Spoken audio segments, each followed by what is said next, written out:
Bonjour mesdames et messieurs et bienvenue à vous dans votre émission Ma famille, ma vie. Aujourd'hui on est le lundi 27 février 2023. Il est 10h30 et nous sommes ensemble pour une heure de direct. Alors aujourd'hui nous allons traiter d'un thème assez délicat. Et oui, il y a dans la vie des moments bouleversants où toute la réalité est déstabilisée, des moments qui brisent l'ordre établi, le cours tranquille de notre existence, des moments de douleur qui nous obligent à entreprendre un processus, le processus du deuil. Donc le thème du jour, deuil, comment guérir sa souffrance.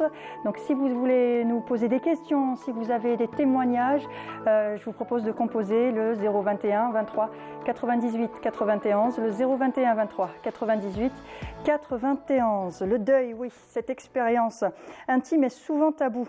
Lorsqu'un mot couvert il est évoqué, c'est bien souvent à l'aide d'expressions vides de leur sens. Il faut faire ton deuil, tourner la page, arrête d'y penser. Des phrases toutes faites qui crée souvent plus de colère et d'incompréhension que d'apaisement. On aimerait recevoir un peu de soutien, éprouver un peu de réconfort, être simplement rassuré sur ce qu'on vit et pourquoi pas sentir un moment la peine s'adoucir. Et les enfants alors, est-ce qu'ils savent ce qu'est le deuil? Est-ce qu'ils ont le même cheminement pour le deuil? Comprennent-ils la notion du décès, de la mort? Alors pour expliquer ce qu'est le deuil, pour dire qu'il est normal de souffrir, que cela va prendre du temps aujourd'hui, on en parle dans votre émission Ma famille, ma vie. Et j'ai le plaisir et l'honneur de recevoir avec moi aujourd'hui pour en parler Dr Samira Fekrech.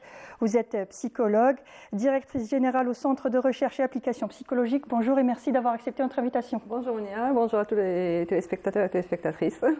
Avec nous aussi Dr Shawki Kitoun, vous êtes pédopsychiatre. Bonjour et merci d'avoir accepté notre invitation. Merci à vous. Et pour sa rubrique Wicher, Wahida Selm Sherif. Bonjour Wahida. Bonjour Monia, ça va? Ça va très bien, merci. Un peu la voix enrouée, mais ça va passer. Ça va passer.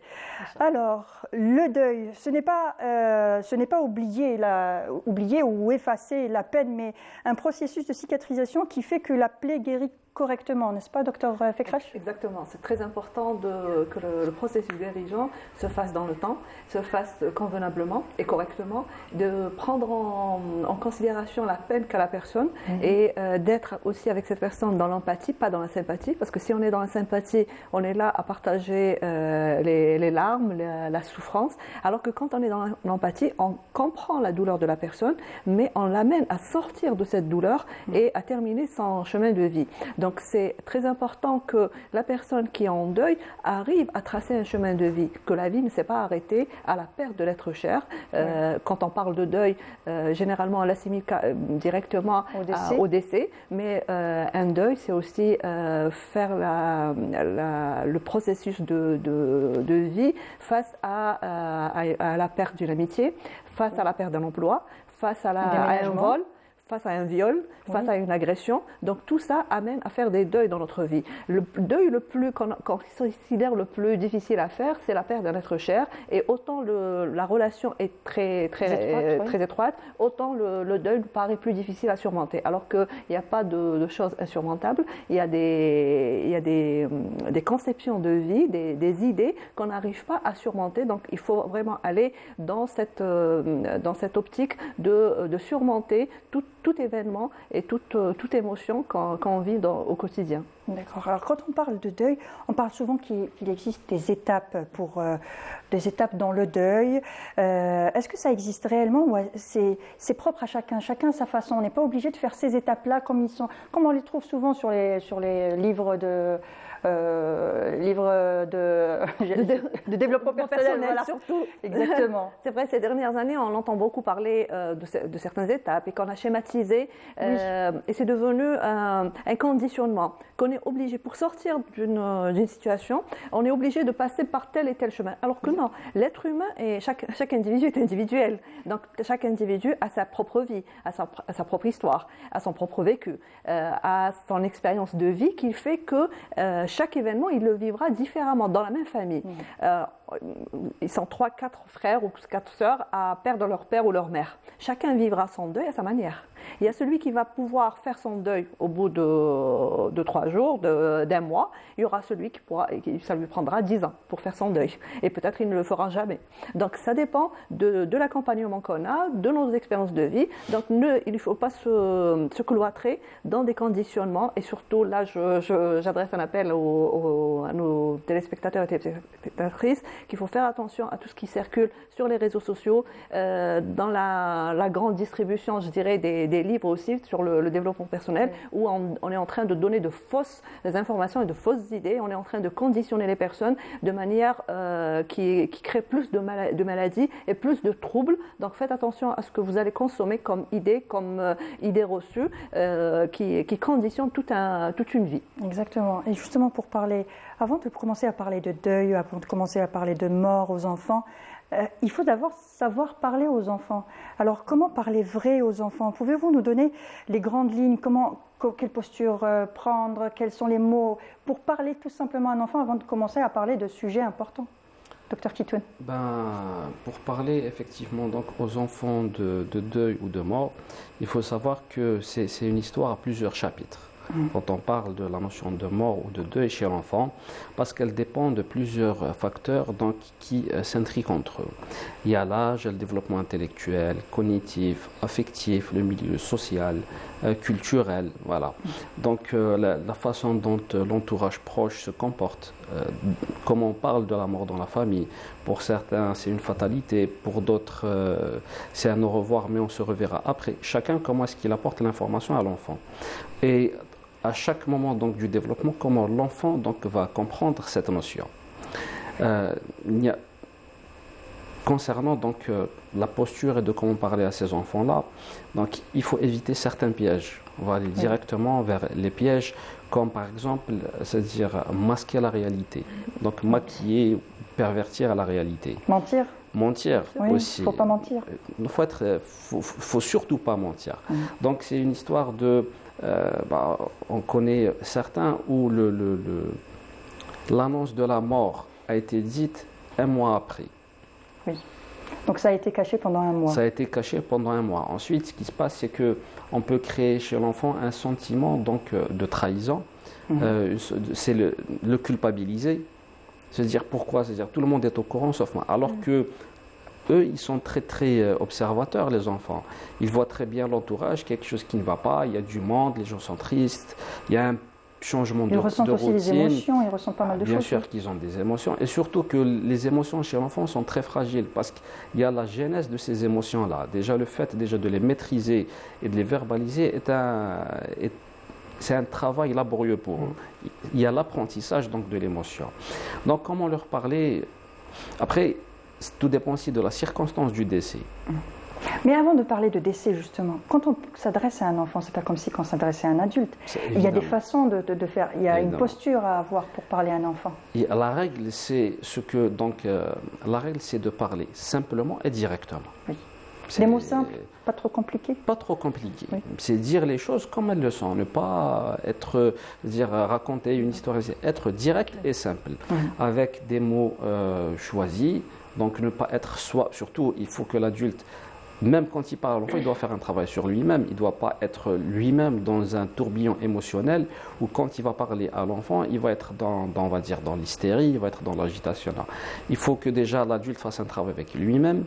Quand on n'est pas prêt, on peut déléguer la tâche à quelqu'un de proche, parce que c'est un moment qui est très important, l'annonce de la mort. Si on parlait, est un moment très important qui marque les gens. On dira, moi j'ai l'annonce de la mort de un tel ou un tel, je l'ai au téléphone. Chacun comment le dira. Donc comme c'est un moment important. Ça nous marque toute notre vie. Effectivement. Oui. Donc il faut avoir une posture très calme, se mettre à hauteur de l'enfant, parler d'une manière très calme, simple, expliquer les choses. Ne pas culpabiliser l'enfant, surtout. Ne pas, parce que certains diront que comme j'ai fait la bêtise, Voilà, j'ai fait une bêtise, alors mamie est partie. Voilà, mamie est partie, papy est parti. Donc, il faut dire les choses, donc déculpabiliser, lui demander s'il a des questions et ne pas réagir à sa réaction. Parce qu'il peut y avoir tellement de réactions que même si directement il prend ses jouets et il part jouer, il ne faut pas s'inquiéter ou autre. Comme l'a dit notre conseil. Chacun sa façon de réagir. Chacun sa façon, voilà. Donc, et j'ai dit, c'est une histoire à plusieurs chapitres. D'accord. Donc à l'annonce, si on n'arrive pas, si la maman ou le papa n'arrive pas à annoncer, il demande à un proche de le faire. Un proche de le faire. Qui est capable de le faire sans tomber dans trop d'émotions, dans les pleurs et ce genre de choses. Voilà, oui. tout simplement. On peut déléguer la tâche, ce n'est pas un problème, parce qu'on peut nous-mêmes ne pas être prêts à le dire. Et ce n'est pas une honte, c'est pas chacun comment il le vit. Surtout si le lien il est très très proche, si alors on a eu un frère, je sais pas, un frère jumeau, si on a eu un père très très aimant qui a été, voilà, tout dépend du lien d'attachement avec cette personne-là. D'accord, très bien. Alors ce que je vous propose tout de suite, c'est de suivre un reportage justement sur le deuil de notre journaliste Farida Ben Muslim, et on revient tout de suite après. Une personne qui rencontre des difficultés dans sa vie quotidienne et qu'elle ne peut faire face à une situation jugée complexe, telle qu'un conflit professionnel ou une déception émotionnelle. Face à toutes ces complications, la personne peut juger nécessaire de se faire aider. C'est là qu'intervient le coach de vie. Le but du coaching, c'est aider la personne à atteindre un objectif précis. Et on commence toujours par les résultats. Quand on rencontre la personne pour la première fois, nous travaillons sur quel est le résultat que cette personne souhaiterait obtenir. Une fois qu'on définit les résultats, on passe à la partie la plus importante dans le cycle de développement de Dale Carnegie, qui est l'attitude. L'attitude, c'est la prise de conscience. C'est que la personne doit prendre conscience qu'elle veut effectuer ce changement. Et à travers notre coaching émotionnel, nous allons aider cette personne à s'ouvrir au changement et être consciente aussi du résultat qu'elle souhaiterait obtenir. Vous l'aurez compris, le concept de coach de vie est une pédagogie de l'action orientée sur la solution et l'assistance de personnes en difficulté, l'accompagner pour trouver une stabilité avec une approche qui dépend essentiellement du profil de la personne coachée. Une écoute active, un questionnement ciblé, même s'il s'agit d'une période charnière de votre vie, telle qu'un deuil. Qu'est-ce qui t'empêche réellement à accepter ce deuil et à accepter cette période de tristesse, Leïla? Le plus difficile, c'est déjà ne pas voir la personne là, avec nous. Et puis aussi que ça s'est passé tellement vite et qu'on ne s'y attendait pas, refla. Ça, c'est difficile à accepter. Leïla, pourquoi tu es là? Khadija, parce que je suis arrivée à un moment où avancer de moi-même, wahdi, ça ne me suffit pas. Là, je me suis vraiment rendu compte que j'ai besoin d'aide, j'ai besoin d'accompagnement. C'est pour ça que je suis venue vous voir. Et qu'est-ce qui t'avait empêché de dépasser ce deuil? Tu t'es sentie comment? Bien, première chose, c'est la colère. Parce qu'on ne l'accepte pas, même si on côtoie, on se sépare de personnes depuis toujours. Flen met, flen toufa, flen donc Allah yarhamou. Ok, ça c'est les autres. Mais quand ça nous arrive à nous, c'est un peu plus compliqué. Et donc c'est la colère, on l'accepte pas. On se dit, on sait le reflet, enfin comme ça s'est passé vite, par surprise. Je m'y attendais pas. Et aussi, je ne sais pas comment faire. La volonté que j'avais avant, je l'ai plus. Et j'ai plus de carburant en fait. J'ai besoin d'apprendre à aimer quelque chose, de peut-être reprendre espoir aussi pour avancer. Vraiment envie de vivre, envie d'avancer, envie de vivre de belles choses. Et je sais que si moi je n'ai pas envie, personne autour de moi n'aurait envie. Et là je parle plus de ma famille, ma petite famille, mes filles, mon époux. Oui, j'ai besoin, je suis fatiguée d'être comme ça, j'ai vraiment besoin de dépasser. Avec cette volonté de changement, et quand on parle de l'habitude, on voit le résultat après une bonne période de temps. Mais on commence toujours par une action. Quel serait le changement que tu vas faire à partir d'aujourd'hui? Quelle serait la première habitude que tu vas changer juste après notre séance d'aujourd'hui et que tu reviendras à la prochaine séance avec le résultat et l'impact que cette action a eu sur Leïla et son entourage? Eh bien, pour moi, je pense, il y a beaucoup de choses, mais je pense vraiment reprendre le dessin. Parce que pour moi, c'est important. J'adore faire ça, ça me détend, d'une part. Et d'autre part, je peux aussi impliquer mes filles avec moi. Donc ça me permet d'avoir, oui, le dessin. La personne va présenter cela, elle doit parler et dégager. Et lorsqu'elle parle, on fait ce qu'on appelle le coaching in the moment. On va la coacher sur place et on va effectuer le changement sur place. On n'attend pas la personne qu'elle parte chez elle, on va lui dire « Ok, tu vas faire ça et ça ». Non, on va le faire sur place. Et à chaque fois, on va lui donner des engagements à faire. Si elle va s'engager, là, tu vas faire ça et ça. Et la prochaine fois, elle va revenir et nous donner quel était l'impact de cela. Tout ça est relié, on va dire, à travers des cas pratiques que nous allons lui donner comme activité et aussi toujours avoir le résultat. Parler de ses émotions fait découler le processus du travail du coach, dévoiler ce que jusque-là a été refoulé et se permettre de s'exprimer ouvertement. C'est à partir de ces clés que le travail du coach commence pour vous aider à vous recentrer sur d'autres pensées et déclencher l'envie de continuer et de vous sentir enfin libéré et s'épanouir. Enfin libéré, s'épanouir. Alors comment se passe le processus de deuil, justement, Dr Fekresh? Disons que le processus du deuil se base essentiellement sur la libération des émotions. Donc, amener la personne à prendre conscience déjà de son état actuel, de ce qui a déclenché cet état. Donc pourquoi elle est dans cet état de colère, parce qu'il y a un état de colère qui survient chez la personne qui est en deuil. Il y a d'émotions contradictoires entre de l'amour, de la haine, mais par la suite on a notre conditionnement social, spirituel, etc. qui fait que non, on ne doit pas se rappeler les mauvais moments, on doit se rappeler que les bons moments. Donc ce froid, cette guerre entre le froid et le chaud dans les émotions fait qu'il y a une instabilité qui s'installe chez la personne. Et trouver quelqu'un qui va nous écouter notre douleur, écouter ces sentiments contradictoires qui vont évoluer vers de l'émotion. Et parfois, ça reste au niveau de l'émotion. Et quand ça reste au niveau de l'émotion, quand on ne la libère pas, là, ça évolue vers un process pathologique. Donc, c'est là où on va parler de deuil pathologique, quand ça dépasse un certain temps. Donc, combien à peu près? Disons qu'on parlera de deuil pathologique quand ça dépasse les 6 mois. La personne n'a pas fait son deuil pendant les 6 mois. Là, on parle de deuil pathologique. Parfois, on peut même parler auparavant. Donc, ça dépend de l'histoire, du vécu de chacun. Là, il est très important de libérer les émotions. Comment on libère les émotions?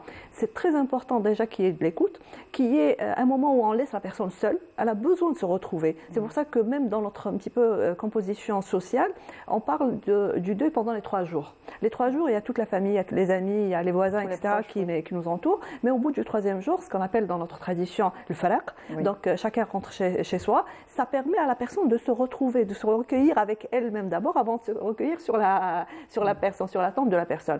Et dans notre process traditionnel, on avait un truc qui était très important, c'est que le faraq, le 3e jour, tout le monde partait au cimetière. On partait voir la tombe. Ce moment est très important. C'est là où on libère nos émotions. On commence à être dans ce processus de libération émotionnelle. Cette libération émotionnelle il y a une décharge d'émotions négatives qui ressort. Il y a une prise de conscience qu'il y a la vie et la mort, qu'il y a une séparation avec telle personne. Mais il y a une continuité dans la vie. Parce que le lendemain, le 4e jour, la maison est vide. Donc il n'y a que les proches qui restent. C'est un moment assez douloureux, justement, quand il n'y a plus personne à la maison. Mais c'est très important. C'est très important de respecter ce moment où la personne est face à elle-même. Et on laisse cet espace à la personne. Et c'est là où le processus de deuil va commencer et va commencer de manière vraiment effective. Autant on va entourer la personne, autant ça va être plus difficile, ça va prendre du temps. Et le fait d'aller se recueillir sur la tombe, même après le 3e jour, il est important parce que c'est le moment où la personne pourra dire ce qu'elle a envie de dire aux morts, aux défunts, et pourra faire la cérémonie d'adieu. c'est très important de dire au revoir. Pourquoi? Par exemple, suite à un accident, suite à une... Ça dépend des circonstances. Des circonstances aussi. Par exemple, on voit beaucoup de personnes, les morts subites, ou bien par exemple une personne qui disparaît. Pourquoi le deuil est plus lent? Parce qu'on n'arrive pas à mettre un endroit où la personne a disparu, ou sur le corps de la personne. On a besoin d'avoir un schéma, de dire, voilà, telle personne, elle est là. On établit la phase d'adieu.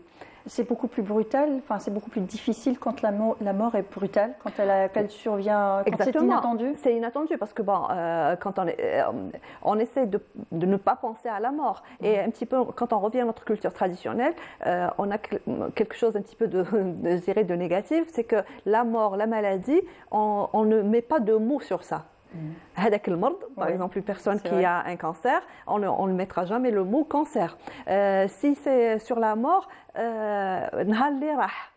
mais on ne dira pas la mort, le décès. Donc il faudra apprendre à utiliser les mots justes. Même tout à l'heure, le docteur parlait la posture quand on annonce à un enfant. C'est très important de mettre les mots, de dire il est mort. On part au cimetière. On va rendre visite à sa tombe. Donc c'est un lexique qui est très important dans la mémoire de l'enfant, mais même dans la mémoire de l'adulte. Apprenons à corriger notre manière de faire et notre posture et d'utiliser les mots justes au moment de l'annonce d'un deuil et pour accepter son deuil aussi. D'accord. Et justement, l'enfant, est-ce qu'il a la notion? À quel âge l'enfant comprend ce que c'est que la mort? Si on lui dit que voilà, telle personne est décédée, est partie, pour ne pas dire décédée, où on dit clairement que la personne est décédée, à quel âge l'enfant comprend le sens de ce mot? Pour répondre à votre question et juste reprendre aussi à notre ami qui vient de dire une phrase qui est intéressante, c'est que quand on esquive et quand on ne dit pas les choses telles quelles, il faut savoir que dans le conscient de l'adulte ou dans l'inconscient de l'adulte, on évite de dire des choses donc à l'enfant concernant le décès, la mort ou autre, disons qu'on le protège alors qu'on lui rend pas du tout service. C'est qu'on se voit la face. Il faut savoir que la mort, elle est omniprésente dans la vie de l'enfant. Ça peut être un animal de compagnie, bien sur la route par exemple, s'il y a un chat qui a été renversé par une voiture. Parfois, il est porteur du prénom d'un grand-père ou bien d'une grand-mère qui est décédée. Donc, après, quand il grandit un petit peu, il y a des informations jusqu'à l'âge de 6 ans pour c'est réversible, je te tue, donc il se réveille, ainsi de suite. Après, arrivé à un certain âge, il ne faut pas oublier que la pandémie Covid-19 a fait que, moi je pense, le monde entier et les enfants du monde entier qui ont été confrontés à cette notion de mort.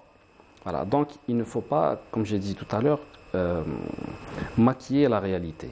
La notion de mort chez l'enfant, elle s'acquiert progressivement. Elle s'acquiert progressivement et à chaque étape, elle se modifie dans sa tête. C'est la notion donc de mort chez l'enfant, donc elle est fluctuante. Elle s'acquiert graduellement. Donc, par exemple, avant l'âge de 3 ans, il ne comprend pas ce que c'est. C'est-à-dire qu'il n'a pas déjà le bagage intellectuel pour le comprendre. Jusqu'à un certain âge, jusqu'à l'âge de 5-6 ans, pour lui, la mort, elle est réversible. D'accord. Donc si on lui dit papy est parti, pour lui il va revenir. Voilà, c'est l'un des pièges, c'est même l'adulte dire partir, qu'est-ce que ça veut dire? Partir, on l'associe à revenir. Revenir, oui, exactement. C'est exactement ça. Si je pars travailler, acheter, c'est que je vais revenir. Donc même l'adulte, il peut se mentir à soi. Et si l'enfant nous pose la question, qu'est-ce que ça veut dire mourir? On l'explique tout simplement selon l'âge. Par exemple, à un certain âge, on dira que mourir, c'est...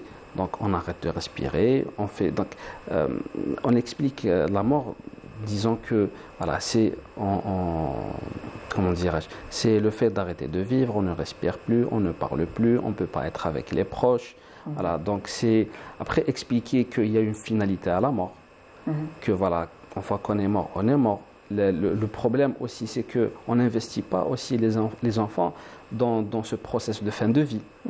On les met à l'écart. Donc, et la bêtise, c'est qu'à partir d'un certain âge où il y a la pensée magique chez l'enfant, pour lui tout est magique, le fait de ne pas donner des réponses claires va au contraire le mettre dans une situation où il va avoir des idées qui peuvent être catastrophiques par la suite. Donc il va imaginer tout et n'importe quoi. D'accord. Voilà. Et imaginez que l'amour est contagieuse. D'accord. Ça peut créer une anxiété de séparation. C'est pour ça que certains enfants, quand ça ne se passe pas bien, donc dès que le papa ou bien la maman ou autre essaie de partir, il commence à pleurer. L'âge de la scolarité, il ne partira pas étudier, il va y avoir une somatisation, avoir des maux de tête, des maux de ventre. Il va somatiser. Il va somatiser. Donc après, on va rentrer dans un autre problème. C'est-à-dire, on va créer un problème d'une manière évitable. Voilà. Donc avant 3 ans, donc il n'a pas conscience. Jusqu'à l'âge de 6 ans, pour lui, la mort, elle est réversible. Après, juste derrière, il acquiert l'irréversibilité. Ensuite, c'est-à-dire, quand il comprend que ce n'est pas réversible, la mort. Voilà, oui. Ce n'est pas réversible. Ensuite, il va comprendre l'universalité, la finalité et sa propre mort à lui. D'accord. Que lui aussi, après, vers l'âge de 10, 11, 12 ans, il a à peu près la notion donc, de mort comme celle de l'adulte. Et même à cet âge-là, il y a de l'anxiété parce que c'est le fait... Il a l'angoisse de la mort, justement. Oui, après, ce qui se passe, c'est ne pas savoir ce qu'il y a. Nous, adultes, on ne sait pas ce qu'il y a après la mort. Oui. On a culturellement, on a religieusement, ça, on le connaît, mais l'enfant à l'âge de 12 ans ne sait pas ce qui va se passer après. Oui. Après, ça crée une anxiété chez lui. Donc il peut avoir l'angoisse de la mort. Voilà, après, il va commencer à réfléchir. Après, c'est l'adolescence où il va commencer à se remettre en question, avoir des questionnements qui sont idéologiques. Parce après, la période de l'adolescence où il est assez compliqué.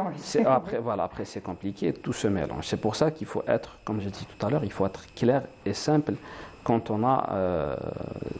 on doit annoncer la mort à quelqu'un. Tout à fait. Et là, je voudrais rajouter une chose, c'est que c'est très important d'impliquer l'enfant dans le processus de deuil familial. Donc, par exemple, si on a une personne qui est malade, on sait qu'elle risque de mourir à tout moment. Donc, il y a un constat, il y a un diagnostic qui a été fait, etc. Là, il faut vraiment commencer à préparer déjà l'enfant. Le jour où il y a décès, laissez l'enfant voir le mort. C'est très important. J'allais vous poser la question parce que en général on dit non, il est encore jeune, il faut le protéger. Non, l'enfant a besoin de faire. C'est là où commence le process de deuil. Si on met l'enfant de côté, on est dans le process de la pensée magique. Donc pour lui, il va revenir parce qu'on lui dira on ne dira pas il est mort, il est décédé. Donc déjà les mots sont très importants. Participer aux funérailles, c'est très important aussi parce qu'il commence à faire son deuil. Dans beaucoup de cas, on met même, par exemple, pour aller au cimetière, on ne prendra pas l'enfant. Alors que c'est faux, c'est très important. Surtout si le degré de relation est très proche. L'enfant a besoin de faire son deuil comme lui, comme un adulte. Donc là, laissez l'enfant vivre son deuil normalement. Laissez l'enfant participer à ce deuil et laissez-le poser les questions. Oui. Ne pas lui dire non, tu es encore petit. Ah non, c'est pas de ton âge. Non. Oui. L'enfant a les mots nécessaires, a la capacité à assimiler ses émotions, à assimiler ce qu'il vit. Il va les interpréter à sa manière, par le jeu, parfois de l'agressivité, parfois par un repli sur soi, et c'est là où on va l'accompagner. Mais le mettre de côté, on se dit on le protège, on ne le protège pas. On est là, on a ouvert une porte pour beaucoup de pathologies, pour beaucoup de troubles qui vont apparaître au fur et à mesure du temps et qui vont prendre plusieurs formes. On dit que la nature a horreur du vide. Exact, voilà. Tout à fait. Voilà. Donc il faut laisser aucun vide, et d'ailleurs c'est son droit, parce qu'il lui aussi, il a un lien d'attachement par rapport à cette personne. Tout à fait. D'accord. Et comment savoir ce qu'il a compris, ce que l'enfant a compris, surtout s'il n'est pas à l'âge de l'oralité? On demande. Mais s'il n'est pas à l'âge de l'oralité, par exemple. L'âge de l'oralité. Oui, moins de 3 ans, on n'en parle pas. Est-ce qu'on si. Non, on en parle et on utilise les mots nécessaires. Donc, mort, décès, tout ça, il va l'inculquer dans sa mémoire déjà très jeune. Donc, par exemple, il y a eu des jumeaux. C'est des jumeaux. Oui. À l'âge par exemple, après la naissance, à l'âge de 8 mois, 9 mois, ça arrive souvent. Un des jumeaux décède. Oui. Là, on doit lui dire, tu as perdu ton jumeau. Il y a eu décès. Il y a eu décès. Il va grandir avec ces mots. À un moment opportun, donc à l'âge de 4 ans, de 5 ans, ça reviendra. Ça reviendra par l'histoire familiale, par les photos, par tout ce qu'il est en train d'assimiler autour de lui. Mais là, le mot mort existe, le décès existe, donc ce n'est pas quelque chose qu'il va découvrir par la suite. Donc il faut en parler et libérer nos émotions aussi en tant qu'adulte. Ce n'est pas de dire « Ah non, je suis adulte, je suis fort, je ne dois pas pleurer ». Non, je pleure, j'ai envie de pleurer. Et ça amènera l'enfant à libérer ses émotions, à pleurer. Il ne sentira pas que c'est une honte. Dans notre culture, ah non, tu es un garçon, tu ne dois pas pleurer, surtout pour les garçons. Pour la fille, on est plus permissive. Mais pour le garçon, ah non, tu dois pleurer. Et là, c'est là où ça crée beaucoup de troubles, parce que pour lui, il n'arrive pas à libérer ses émotions. Et ce n'est que par la suite, dans des cas de conflit, etc., qu'il va libérer cette charge émotionnelle par différents comportements. Donc là, il faudra accompagner l'enfant pour verbaliser. Je crois qu'on a un appel téléphonique. Alors, je rappelle tout d'abord le numéro de téléphone. Donc, si vous voulez nous appeler, vous avez le 021 23 98 91. Aujourd'hui, on parle de deuil, que ce soit chez les enfants ou chez les adultes. Donc, si vous voulez nous appeler, le 021 23 98 91. Donc, on parlait justement, on n'a pas d'appel téléphonique, je me suis trompée, pardon, je m'excuse. J'avais mal compris. Donc, on parle de deuil, on parle de tout ça avec les enfants, même quand ils sont tout petits. Mais est-ce qu'on peut utiliser des métaphores, des histoires pour raconter ce qui se passe, prendre un livre, par exemple, on a l'habitude de lire une histoire, ou par exemple l'histoire de Bambi, par exemple, et pour s'aider à annoncer, à expliquer ce qu'est la mort. Bon, utiliser des métaphores, il faut savoir que l'enfant n'a pas l'âge de comprendre déjà les métaphores. Les histoires. Donc on va des contes et des histoires. Donc il va entrer dans un chemin qui, encore une fois, comme l'imagination elle est riche, il va imaginer tout et n'importe quoi. Deuxième des choses, il faut savoir que même les histoires, il faut comprendre que les enfants peuvent comprendre le décès comme une punition. D'ailleurs, il associe souvent au personnage maléfique d'une histoire ou bien d'un dessin animé ou autre. Donc c'est pour ça que quand on parle, il faut faire, c'est un moment sérieux, il faut faire la part des choses. Là, on n'est plus dans la fiction, on n'est plus dans l'histoire, on est dans le réel. Il faut dire, la mort est indissociable de la vie, c'est un cycle de vie. On ne peut pas se dire échapper ou bien essayer d'inventer autre chose. Il faut dire les choses telles quelles, encore une fois, il faut expliquer les choses telles quelles et lui laisser le temps de comprendre. Ça viendra petit à petit et être à l'écoute de ses questions. Lui demander ce qu'il a compris. Quand vous avez dit tout à l'heure, comment savoir comment... Eh ben, on demande. Il vous dira, j'ai compris. Après, vous corrigez. Après, vous lui demandez s'il a des questions. Et il faut savoir aussi que l'adulte n'a pas les réponses à toutes les questions. Oui. Aussi. Oui, c'est souvent ça. On n'a pas de réponse et après, on se dit, qu'est-ce que je vais dire ? Qu'est-ce que je vais dire ? On lui dira tout simplement, tu me laisses réfléchir, je te répondrai plus tard. Mais il faut dire, il doit y avoir un environnement sécurisant. Dire que, voilà, donc la personne qui est avec moi, je peux me confier, je peux dire des choses, je peux poser des questions. C'est important de lui dire de poser des questions parce que certains enfants se diront, je n'ai pas le droit de poser des questions. Donc, encore une fois, il va rester avec lui-même, il se dira tout et n'importe quoi, il va avoir des idées qui vont partir dans tous les sens, elles vont être erronées forcément, et construire une logique sur quelque chose qui est faux va conduire, donc l'enfant va vers des comportements, des réactions qui sont complètement inappropriées. D'accord, très bien. Alors nous avons, pardon Wahida, nous avons un appel téléphonique avec nous, Nassera. Bonjour Nassera. Bonjour madame. Ça va, vous allez bien ? Alhamdoulilah. Alhamdoulilah. Alors oui, on vous écoute. Oui, je voulais justement parler parce que bon, moi je suis assistante sociale de formation et j'ai fait plusieurs formations en thérapie systémique, thérapie contextuelle et thérapie familiale. Et bon, d'après mon cursus de formation, on a appris que le deuil était la transformation de la relation. D'accord. Donc on va essayer de répondre à ça justement. Le deuil est la transformation de la relation. La relation elle devient vis-à-vis de quoi la transformation de la relation avec la personne décédée. C'est ça que vous voulez dire ? Qu'on transforme notre relation de la personne décédée vis-à-vis de nous par rapport à son absence, par rapport à tout notre entourage, à nos relations aussi par rapport à notre entourage. Parce que quand il y a un décès, c'est tout un bouleversement dans les relations de la famille. D'accord. Merci Nassera, merci pour votre appel. Oui. Merci. Bonne continuation. Merci, bonne journée à vous. Effectivement, il faut comprendre que le deuil est un processus. Et aussi, donc, parce que depuis tout à l'heure, quand on parle deuil, c'est mort, mort, mort, ce n'est pas ça. Oui. C'est apprendre aussi à vivre à nouveau. C'est vivre pas sans l'être aimé, mais avec lui au fond de notre cœur. Oui. C'est aussi simple que ça. C'est pas forcément une séparation, c'est une séparation physique. C'est une séparation, voilà. Seulement. Transformer le lien donc, qui est externe, présence de la personne, en un lien interne qui est jusqu'à la fin de notre propre vie même. C'est effectivement, c'est qu'il doit y avoir ce travail de on va dire, remodeler donc le lien avec la personne. Voilà. Alors comment composer avec ces personnes qui sont pressées de nous voir tourner la page? C'est pas toujours évident. Quand une personne est en deuil, on est souvent là à la rassurer, à lui dire oui, ça y est, ça fait déjà 1 mois, 2 mois, 3 mois, et maintenant il faut penser à autre chose, il faut faire ton deuil et tout ça. Comment composer avec ces personnes? Comment leur dire franchement, j'ai besoin de temps? Déjà, il faut prendre conscience de ce qu'on est en train de vivre, que l'autre peut être un miroir, mais parfois ça peut être un miroir qui change la réalité. C'est un petit peu comme les miroirs qui nous donnent des facettes déformants. Donc là, tout ce qui nous vient de l'autre n'est pas la réalité qu'on vit et qu'on ressent. Aussi que ces personnes qui nous entourent doivent revenir aussi à la réalité, que chacun a son vécu, chacun a ses prédispositions, et il y a des personnes qui veulent s'en sortir rapidement, il y a des personnes qui se complaisent dans la douleur, dans l'état actuel. Donc,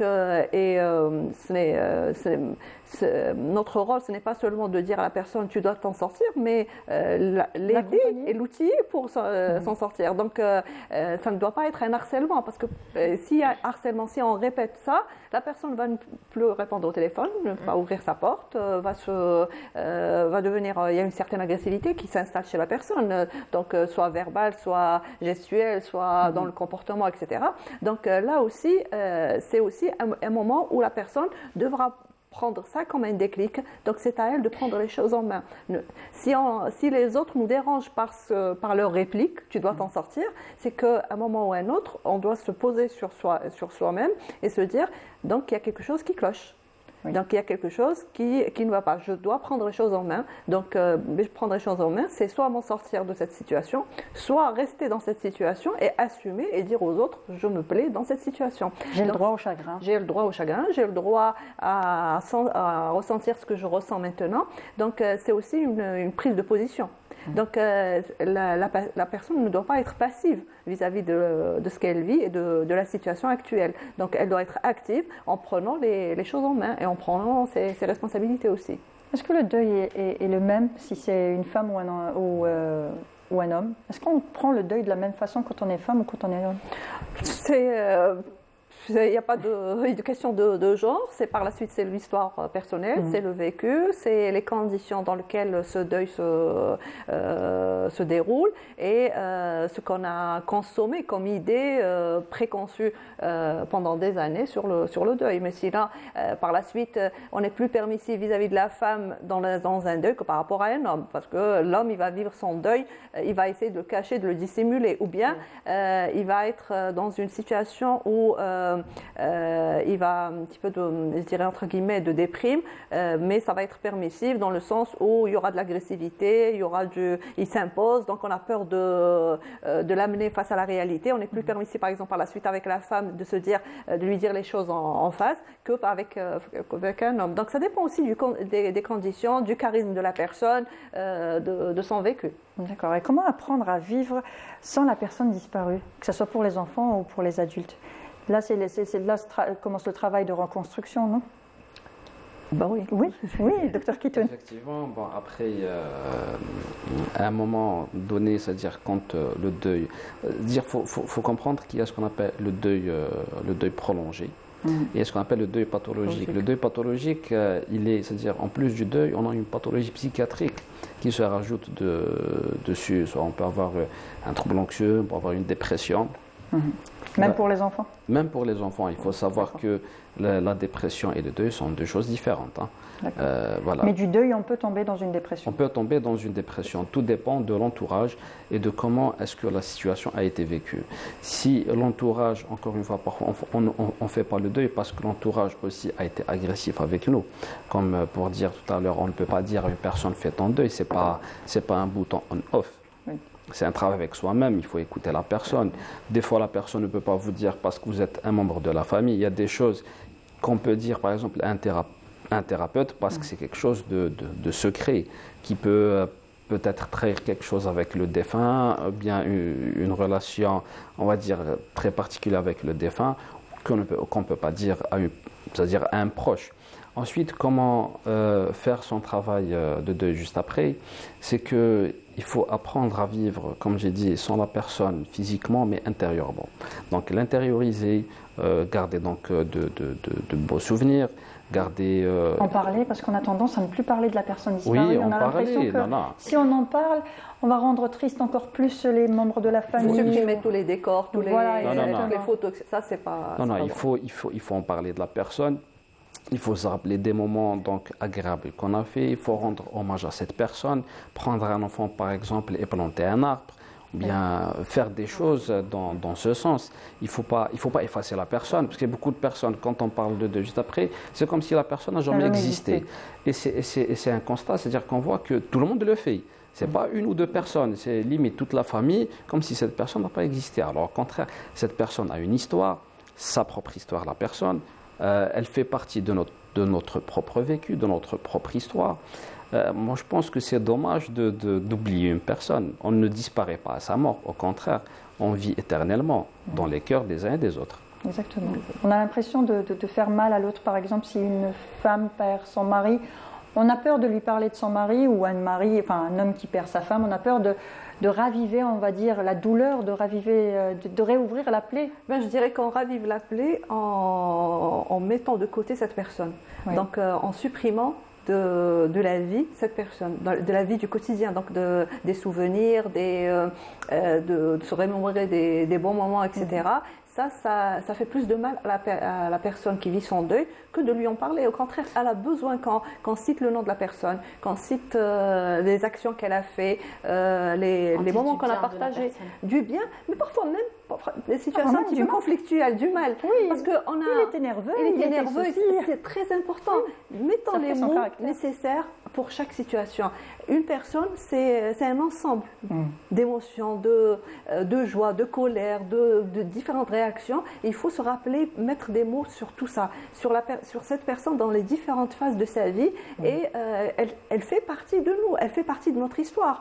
Est-ce que quand on parle de l'histoire d'un pays, on parlera que des gloires? Non, on parlera aussi des moments difficiles. C'est la même chose, le vécu d'une personne.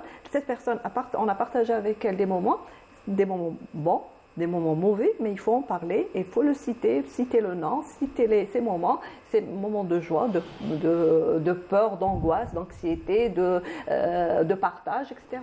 Très bien. Et à quel moment consulter, que ce soit pour l'enfant ou pour l'adulte, quand on voit que ça ne va pas et qu'on ne s'en sort pas? Oui, docteur.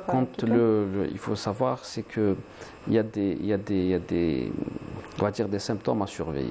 D'accord. Donc, par exemple, si je dois parler de l'enfant, il faut dire que le deuil, c'est la rencontre avec la douleur. On ne peut pas y échapper. C'est la rencontre avec le plus jamais. Oui. Et c'est cette rencontre-là, avec ces émotions-là, avec ce que ça crée en nous, qu'on pourra la transformer et vivre avec. Ce qu'on doit surveiller, s'il y a des insomnies. Parce que des fois, on dit qu'il s'est endormi.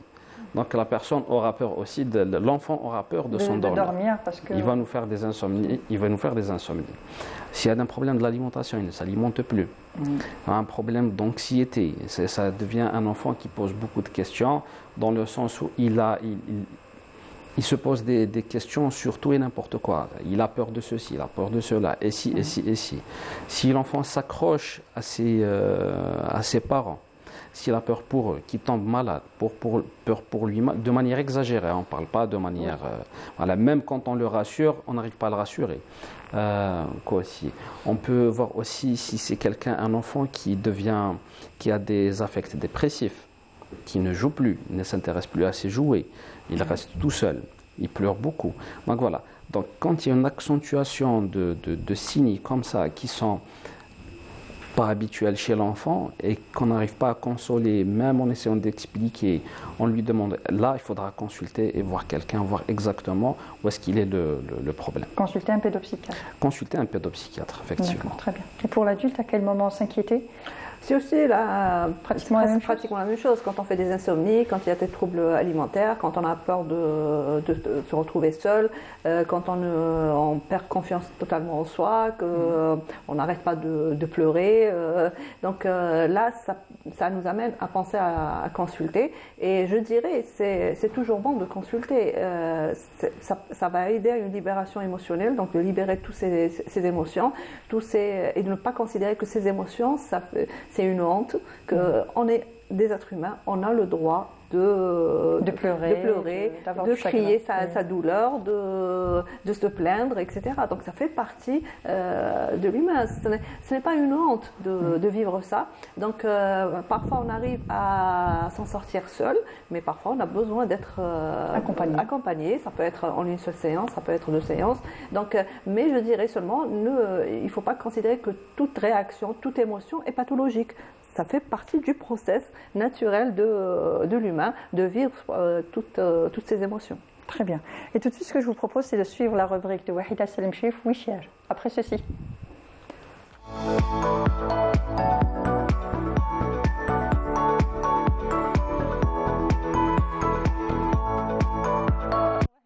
Des solutions. Exactement. Donc, perdre un être cher est l'une des expériences les plus difficiles à vivre. Donc, le processus de deuil peut être lent et douloureux pour certaines personnes. Donc, il existe des activités qui peuvent aider à surmonter cette période. Donc, je vous propose quelques activités à surmonter votre deuil et à essayer surtout. Donc, je commence par la première activité, c'est l'écriture. Tenir un journal intime où on peut écrire, se rappeler des souvenirs de la personne avec laquelle on a vécu ou la personne qui vient de décéder. Décrire son comportement, qu'est-ce qu'elle aimait faire, ce qu'elle n'aimait pas faire. En fait, c'est une manière de faire son deuil, mais surtout de se remémorer, se rappeler de la personne qui vient de mourir. Là, je peux rajouter quelque chose, oui. C'est que maintenant, avec la digitalisation, les enfants qui sont très connectés, smartphone, tablette, on peut les amener aussi, parce que parfois ils sont un petit peu réfractaires à écrire, les amener à faire des enregistrements vocaux. Oui, donc là, ils utilisent donc le téléphone à bon escient et ils vont enregistrer. Ça permet aussi d'extérioriser leurs émotions et d'être dans une posture de s'en sortir de ce deuil sans s'en rendre compte. Donc ça va les aider. Et ça peut être utilisé aussi chez l'adulte. Donc c'est plus facile d'utiliser aussi et d'arriver à assumer les paroles et de les prononcer, de les dire, parce que parfois on n'arrive pas à les dire à la personne en face, mais on les dira donc dans un enregistrement vocal. Exactement. Faire de l'exercice, donc cela peut vraiment aider à libérer des endorphines et à améliorer l'humeur. Donc si on fait de l'activité physique régulièrement, ça peut nous aider à soulager le stress et l'anxiété, parce que lorsqu'on est en deuil, on est souvent stressé et anxieux, donc et on se pose la question, on se dit pourquoi j'arrive pas à me débarrasser de cette anxiété ou de ce stress quotidien. Donc si on fait de l'activité physique régulièrement, ça va vraiment nous aider à se débarrasser de ça. Donc participer à une activité de groupe, il faut jamais au grand jamais s'isoler. Il faut toujours essayer de se retrouver en groupe, en famille ou avec des amis et même des professionnels, parce qu'on en parle souvent dans notre émission. On parle des professionnels qui peuvent aider, qui sont là à nous aider. Il y a des thérapies de groupe où d'autres personnes ont vécu la même chose que moi, peut-être pire que moi. Donc, je pourrais trouver un peu de réconfort, et eux aussi d'ailleurs. Donc, et bien sûr, avec la présence d'un professionnel pour nous aider. Faire du bénévolat. Donc, vous avez parlé tout à l'heure, docteur, du fait d'essayer de planter un arbre, c'est quelque chose de bon, la mémoire de la personne qu'on vient de perdre, ou tout simplement le fait d'aider quelqu'un qui est dans le besoin, ça peut nous rendre une petite satisfaction. On se dit, finalement, voilà, je vis pour quelque chose, j'essaie d'aider et de surmonter mon deuil du mieux que je peux. D'ailleurs, c'est une activité très pratique chez nous. Donc, en Algérie, dès qu'on a une personne qui décède, on essaie de faire des bonnes actions, des hasanat, pour essayer de collecter des hasanat pour la personne décédée. passer du temps en famille et avec ses amis. Donc ça, c'est très important. On a très bien parlé tout à l'heure, on a dit au bout du 4e jour qui est le faire, tout le monde rentre chez soi et à un moment donné, on se retrouve seul. C'est là où on va vraiment être mal à l'aise. Donc c'est très important que la famille et nos amis nous rendent visite, nous soutiennent, passent du temps avec nous. Même parfois, si on est vraiment pris par la vie, essayer de passer des appels aux personnes qui viennent de perdre un membre de leur famille, les soutenir, leur montrer que vous êtes là pour eux et non pas leur rajouter d'autres émotions. Donc il y a ici participer à des activités créatives. Tout à l'heure, on avait vu dans le reportage, la personne a dit je vais me remettre à dessiner. Oui. Si on a envie de dessiner, on dessine. Si on a envie de faire de la broderie, on le fait. On a envie de jouer d'un instrument de musique et pourquoi pas danser aussi. Libre à nous de vouloir faire une activité créative. C'est vraiment, ça peut nous faire du bien. Et aussi prendre soin de soi. Nous avons tous remarqué dans notre entourage, dans notre famille, dès qu'on a une personne qui est décédée, c'est parti pour 1 an où la personne va se laisser faire, va se laisser aller. Bon, on va arrêter de teindre les cheveux, de se maquiller, de se parfumer, prendre soin de soi-même, de bien s'habiller. Ça va jouer encore plus, n'est-ce pas, docteur? Oui, ça jouera encore plus dans notre deuil.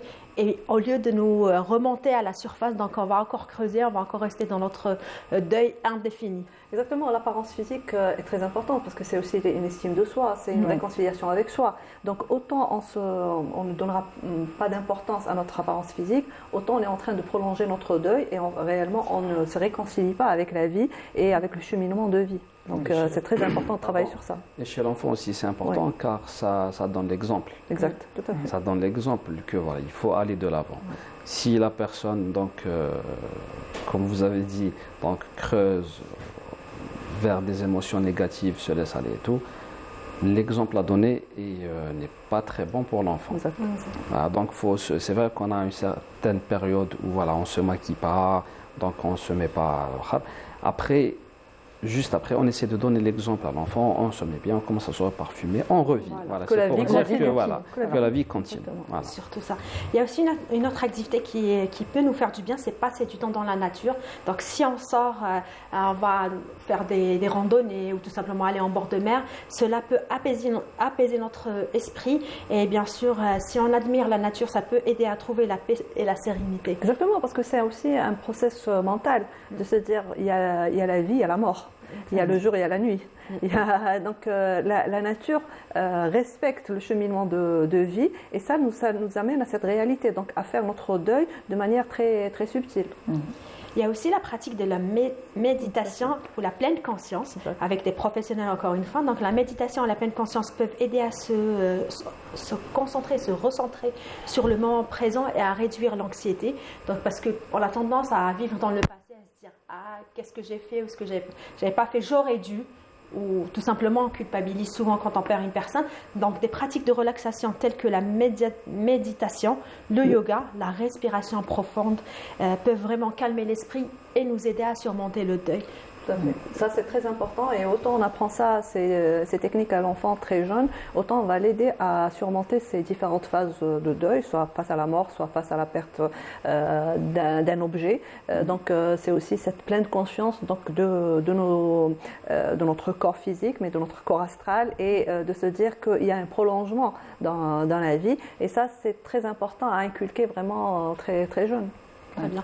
Il y a la pratique d'une activité spirituelle. Donc, si la spiritualité est importante pour chacun de nous, donc faites des activités telles que la prière, donc lire le Coran ou les textes sacrés. Donc, ça peut vraiment nous apaiser et apporter de la sérénité au sein de la personne. Donc, si ça peut vous aider, faites-le. Donc, il faut savoir qu'il est très important de se rappeler que le processus de deuil peut être lent. Enfin, ça dépend de la personne. Ça peut être court chez moi et lent chez d'autres personnes. Donc, chacun a sa manière de le surmonter. Les activités que je viens de proposer ne sont que des suggestions. Donc, ce n'est pas une recette magique que je vais donner. Je ne vais pas obliger les personnes en deuil à faire ces activités. Donc, libre à vous de choisir de le faire. Mais sachez qu'on pourra très bien s'en sortir. Voilà. Oui. C'est clair, mais c'est clair qu'on peut s'en sortir si on est accompagné aussi quand il le faut. Alors on a quelques questions, on a 2 questions des internautes qui nous ont posé des questions. Alors la première question que je vous pose c'est « Enceinte, j'ai perdu mon mari brutalement, comment parler à mon bébé de son père ?»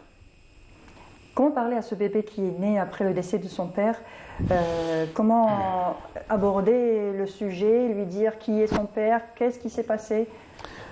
Quand, comme on l'a dit tout à l'heure, et même par rapport aux adoptions, il faut dire que étant dans le berceau et on dit les choses. C'est déjà par rapport à l'enfant et par rapport à soi. C'est-à-dire, on est déjà dans une démarche de sincérité envers l'enfant et envers soi-même. Déjà, on ne se ment pas. Et comme je l'ai dit, il faut le dire et le redire de manière très très simple, affectueuse, d'une manière, on doit être empathique. On explique et selon ce que l'enfant va comprendre.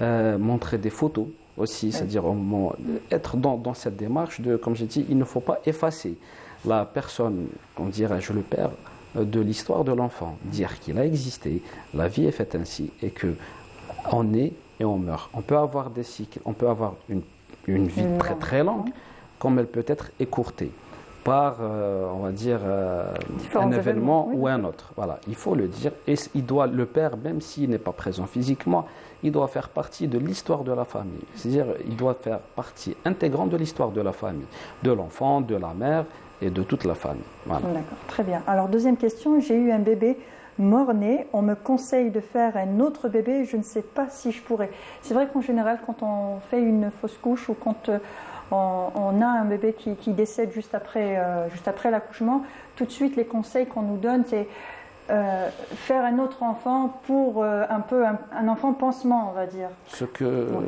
je me permets juste, il faut savoir une chose, c'est-à-dire quand on a un bébé mort-né, pour les gens, il faut savoir que... Il y a un deuil périnatal aussi à faire. Oui, que ce soit la mère ou le couple. D'ailleurs, majoritairement, juste après, tout le monde a des réactions comme si, je disais tout à l'heure, comme si rien ne s'est passé. Ah, c'est rien, c'est rien. Il n'a pas eu le temps de vivre. Cet enfant, on ne connaît pas l'histoire du couple, on ne connaît pas l'histoire de la mère. Il y a des projections de cet enfant, ce qu'on appelle l'enfant imaginaire et l'enfant. Donc, on imagine, donc il y a un investissement, même s'il n'est pas physique, mais il est psychique. Oui. Et on ne sait pas si cet enfant a été conçu après 7 ans de mariage, 8 ans, 10, personne ne sait. On doit respecter la personne quand une personne perd son bébé. Et c'est pour ça qu'il doit y avoir la formation donc des sages-femmes, des puéricultrices, de toute cette équipe qui entoure la maman au cours de l'accouchement. Oui. On doit être dans une action humaine. Oui. Ne pas dire que ce n'est rien, c'est quelque chose. Elle vient de perdre son enfant. Après, on ne sait pas, au cours de la grossesse, elle aurait pu avoir des complications, un diabète, de l'hypertension. Elle a failli mourir elle-même dans cette grossesse. C'est 9 mois de vie, même si c'est une journée de vie. Il reste qu'il a fait partie d'elle. Donc on ne peut pas dire que c'est rien du tout et on passe à autre chose. Ce n'est pas une note sur un tableau qu'on efface. Donc, elle aussi, donc cette maman, donc il est déconseillé de dire non, il n'y a rien du tout, on va avoir un autre, pas du tout. Il doit y avoir un deuil, il doit y avoir un respect de cette femme, de ce couple. Voilà, donc arriver petit à petit et quand le moment viendra, le couple va faire en sorte d'avoir un autre enfant. Il ne demande pas votre accord ou votre top départ. Oui. Donc c'est chacun son rythme, voilà. D'accord. Docteur Fekrach. Ça ne doit pas être aussi une grossesse de complaisance, faire une deuxième grossesse parce que pour faire plaisir aux autres et de dire oui, je suis forte, je suis arrivée à sortir de cet événement. Non, ça doit être une décision personnelle, une décision du couple et mûrement réfléchie et libérer aussi ses émotions face à ce mort-né. Faire un rituel de deuil et enterrer cet enfant parce que c'est toute une vie qu'on a portée en soi, soit pendant 6 mois, soit pendant 7 mois, soit pendant 9 mois et c'est très important de respecter ce rituel, surtout pour le couple. J'ai juste envie de rajouter rapidement parce qu'on a plus de temps. Ce que j'ai dit, il ne faut à aucun cas que l'enfant qui viendra après remplacera le premier. Parce qu'on va l'investir, il y aura un poids sur lui que même s'il est inconscient, l'enfant va ressentir qui va peut-être le détruire. Dire que voilà, toi tu es là pour remplacer un tel. Ça, tu n'étais pas prévu. Donc chaque individu est un individu avec son histoire, qu'il soit décédé, vivant ou autre. Voilà, D'accord. c'était pas. Merci à vous en tout cas pour Merci à toutes ces informations. Alors je rappelle, Dr Semela Fekrache, vous êtes psychologue, directrice générale au Centre de recherche et application psychologique. Merci. Merci à vous. Et Dr Shawqi Kitoun, vous êtes pédopsychiatre. Merci à vous. Merci à vous. Wahida, on se donne rendez-vous demain à 10h30. Inch'Allah, avec plaisir. Inch'Allah, alors on vous dit bonne journée, prenez soin de vous et rendez-vous demain à 10h30 sur Canal Algérie pour un autre numéro de votre émission Ma famille, ma vie.